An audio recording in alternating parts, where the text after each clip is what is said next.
Price the lord. മത്തായി 26-ാം അധ്യായത്തിൽ കർത്താവിൻ്റെ കൂടെ നടന്ന കർത്താവിൻ്റെ സ്നേഹം അറിഞ്ഞ ശിമോൻ പത്രോസ് കർത്താവിനോട് ഇങ്ങനെ പറയുന്നുണ്ട്, നിനക്ക് വേണ്ടി മരിക്കേണ്ടി വന്നാലും ഞാൻ നിന്നെ തള്ളിപ്പറയില്ല എന്ന്. ഇതേ പറഞ്ഞ നാവുകൊണ്ട് തന്നെ കർത്താവിനെ ക്രൂശീകരിക്കാൻ കൊണ്ടുപോയപ്പോൾ പത്രോസ് 3 വട്ടം കർത്താവിനെ തള്ളിപ്പറഞ്ഞു. എന്നിട്ടും ഉയർത്തെഴുന്നേറ്റ ശേഷം ശിഷ്യന്മാർക്ക് പ്രത്യക്ഷനായപ്പോൾ കർത്താവ് ശിമോൻ പത്രോസിനോട് ഇങ്ങനെ ചോദിക്കുന്നുണ്ട്, യോഹന്നാൻ്റെ മകനായ ശിമോനെ, നീ എന്നെ ഇവരിലധികമായി സ്നേഹിക്കുന്നുവോ? 1 വട്ടമല്ല, 2 വട്ടമല്ല, 3 വട്ടം കർത്താവ് ഇത് ചോദിക്കുന്നുണ്ട്. ഇതിലൂടെ കർത്താവ് എന്താണ് ഉദ്ദേശിക്കുന്നത്? ഇതിലൂടെ കർത്താവ് പത്രോസിനോടുള്ള ബന്ധമൊന്ന് ഊട്ടിയുറപ്പിക്കുകയും എൻ്റെ വിളിയെ ഒന്ന് ഓർമ്മപ്പെടുത്തുകയും ചെയ്യുന്നുണ്ട്. ഈ ചോദ്യത്തിന് ഉവ് കർത്താവെ എന്ന് പറഞ്ഞ് ഏൽപ്പിച്ചു കൊടുത്ത പത്രോസിലൂടെ വലിയ ദൈവിക പ്രവൃത്തി വെളിപ്പെടുകയും തലകീഴായി ക്രൂശുമരണം കർത്താവിന് വേണ്ടി വരിക്കാനുള്ള ഭാഗ്യവും പത്രോസിന് ലഭിച്ചു.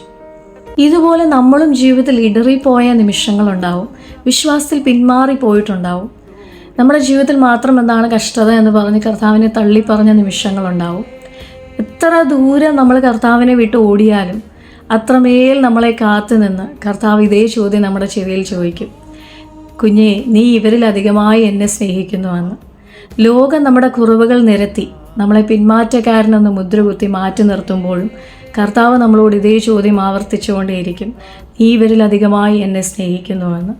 ആ ചോദ്യത്തിന് മുന്നിൽ ഉവ് കർത്താവെ എന്ന് പറഞ്ഞ് ഏൽപ്പിച്ചു കൊടുക്കാൻ കഴിഞ്ഞാൽ ആ പിതാവിൻ്റെ മക്കളാവാനുള്ള വലിയൊരു ഭാഗ്യാവസ്ഥ നമ്മുടെ ജീവിതത്തിലുണ്ടാവും. ആ ഭാഗ്യകരമായ അവസ്ഥയിലേക്ക് ഞാൻ നിങ്ങളെ ക്ഷണിക്കുന്നു. God bless you all.